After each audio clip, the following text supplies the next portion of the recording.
Hello guys! Magandang umaga sa inyong lahat. Nandito ulit ako sa Borac. Yung aking pinagtataniman. Halos isang linggo hindi ako nakarating dito, hindi ako pumunta dito. Kaya dinadala ko na naman yung aking munting mga tanim na kukunti lang. Guys, yung bago pa lang dyan, please subscribe sa aking munting channel. At saka pindutin yung likes. Okay guys, thank you. Sa mga bagong subscriber, thank you. At saka sa mga datihan, luma, salamat sa inyong lahat. Ang daming laglag na nyug at saka mga palapa ng nyug. Dami. Yung iba may dahon na, tubo na, yung iba wala. Karamihan yung may dahon na, yung nalalaglag. Tagal ko kasi hindi nakapunta dito, halos isang linggo. Ayan guys, oh. Ang dami, oh. Mga palapa. Nyug. Ayan. Ang daming ipagtatatapon ng mga palapa. Ang daming mga nyug, oh. Sa ilalim. Ang dami.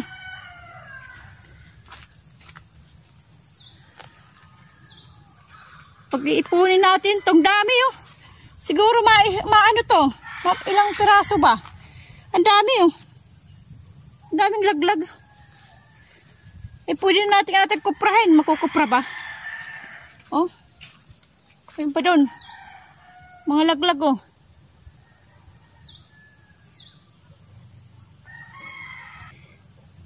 Pagpupulutin natin, iipunin ko, yan, oh.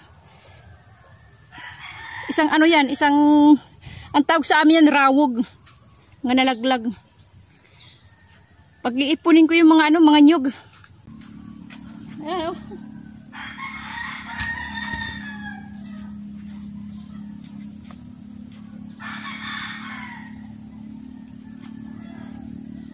Konti na lang yung sabaw.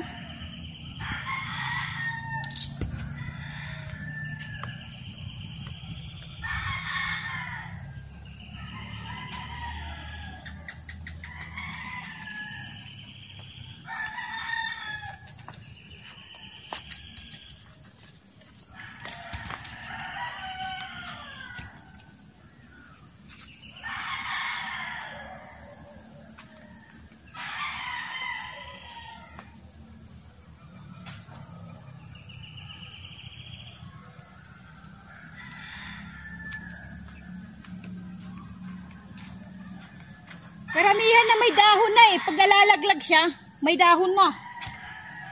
Oh. May dahon na pag nalalaglag. Wala nang sabaw. Wala na, eh. Diba? Ang haba na, oh. Ang haba. Wala na to, eh. Pero may laman pa rin to. May buay. Yung lang wala na siyang sabaw. Yung kanyang tubig wala na.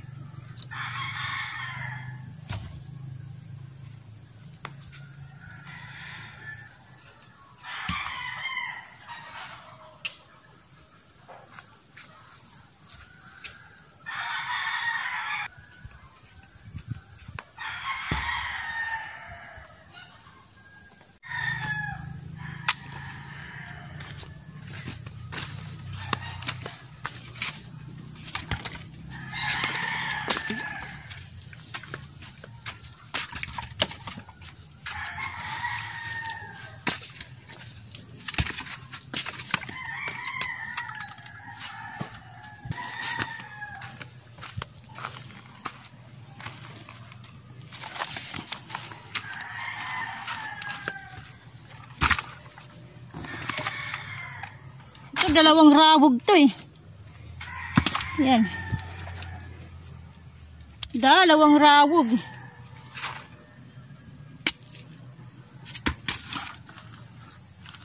Tambak natin dyan. Yan, dami, oh.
ibon, no? Mahaba yung kanyang tuka.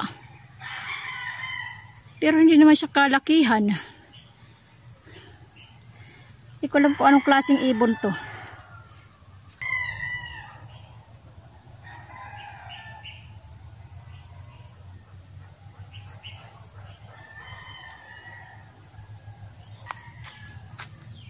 Guys, nagtanim ako nung nakaraang linggo ng tanglad. Dito sa ibabaw ng ng nuno sa punso daw sabi nila. Pero yun ay puno ng anay. Bali yung na yan, puno ng anay, bahay ng anay, yung pinagtaniman ko. Ito. Ayan o. Nasaan ba? To. Tinaniman ko. Ayan. Bali, nabubuhay na siya o. Ayan. Ano to? Bahay ng anay. Bali, 3 yan. 3 yan yung yan eh. Kasi yung, marami yan dito, kaya lang pinagbubungkal ko yan. Pinakita ko yan noon nung pag-unap kong vlog. Yung isa lang yung aking nabungkal, isang puno. Ito, naumpisahan ko siyang bungkalin to. Mataas to eh, hanggang dito to eh. O, hanggang dito. Hanggang dito yan kataas. Nakalahati ko. Ayan, di pa naubos. Kaya lang, tinaniman ko na ng tanglad. Ayan, pati yun nandun sa kabila. Pakikita ko sa inyo guys kung paano ko itananim. Subukan nating magtanim ng tanglad sa may anay, yung bahay ng anay, yung sinasabi nilang nuno sa punso daw, yung bahay ng anay. Susubukan natin kung mabubuhay yung aking tanglad. Ayan dito guys, oh. Yan dito sa gitna natin itatanim.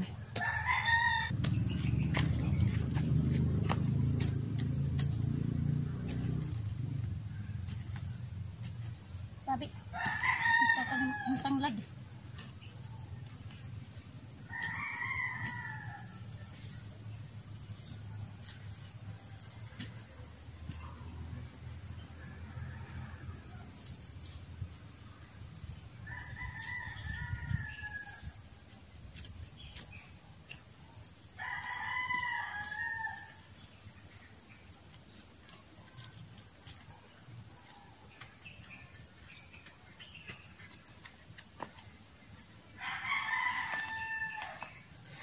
Kuha tayo rito ng tanglad. Kasi ano na to eh.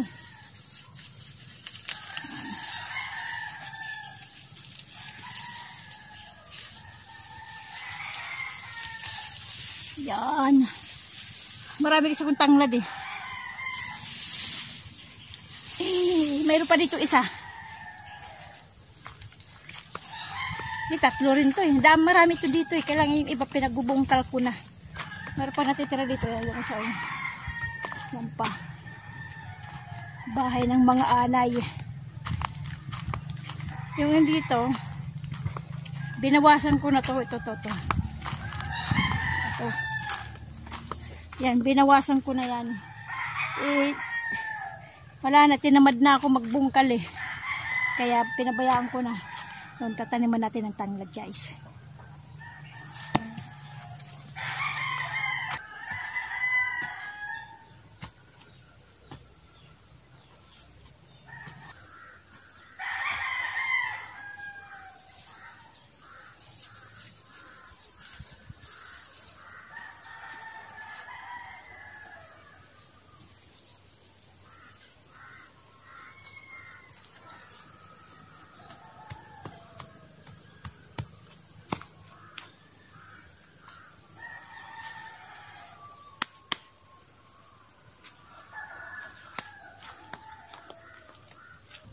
Nakita nyo guys, no?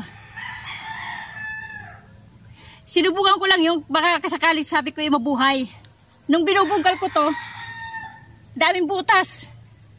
Yung pinakadaan ng mga anay. Marami sa butas. Pero guys, oh, nabuhay.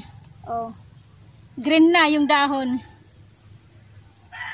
Green na. Nabuhay siya guys. Kala ko hindi mabubuhay kasi nga butas-butas sa ilalim eh. Buhay din pala. Ayan.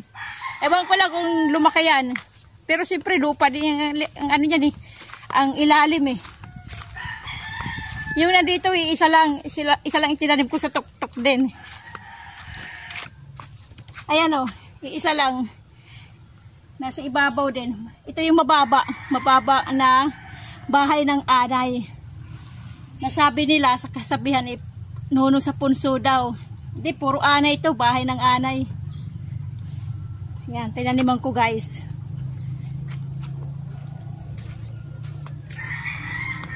Mamaya may uuwi na ako. Kasi baka maaraw siya kaya lang. Ewan ko kung bakit eh makulimlim eh. May low pressure area eh. Makulimlim. Yung parte maaraw. Yung parteng iba, katulad dito, makapal yung ulap, makulimlim. Yung parte dito, maaraw. Ayan nga yung araw, o tirik ko. Ayan, tirik na tirik yung araw. Ayan o. Ayan, yung araw, tirik na tirik. Hindi lahat makulimlim. Yung parte doon o. Yun o. Sa may bandang Pacific. Yung kadagatan na yan dyan. Ayan, kadagatan papunta dito. Kadagatan yun eh. Pacific. Yun nandun yung ano, yung makapal na ulap. Kaya mamaya uuwi na rin ako kasi nga yun ang ano ng ating weather. Mayroong low pressure area dito sa Eastern Samar. At saka sa ibang karatig na ano na lugar. Guys, itong maliliit na to eh. Maliliit to eh. Maliit na ang tawag nito. Tawag sa amin ito eh, yung malalaki as in malaki kasing laki na ng mga daliri, ibayi. Itong maliliit, iwan ko kung ano to, kung mga baby, pero hindi eh. Hindi na lumalaki, ganyan na talaga eh. Ganyan talaga yan sila na. Yung may isa dyan, yung malalaki talaga, yung mga daliri kalaki.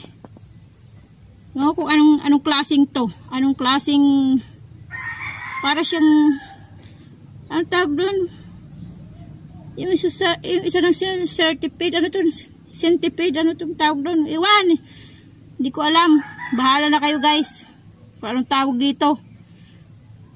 Malit lang yan, ayan ang maliit. Oh. Malit lang yan. Kasing laki lang ng ano. Halos ang ting-ting.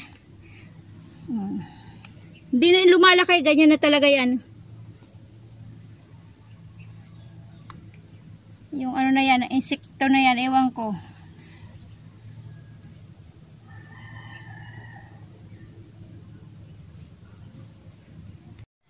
Uuwi na ako guys.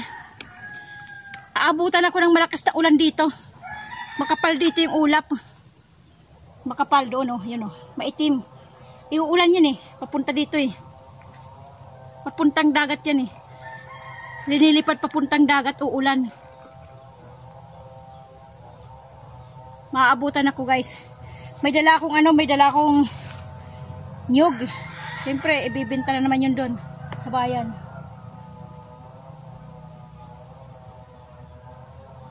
Hindi ako nagtagal dito. Kasi nga baka umulan na malakas eh.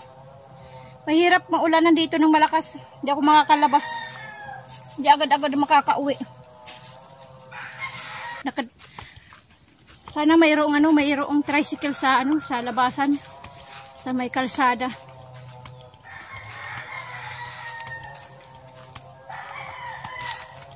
Okay guys. God bless sa ating lahat. Bye-bye.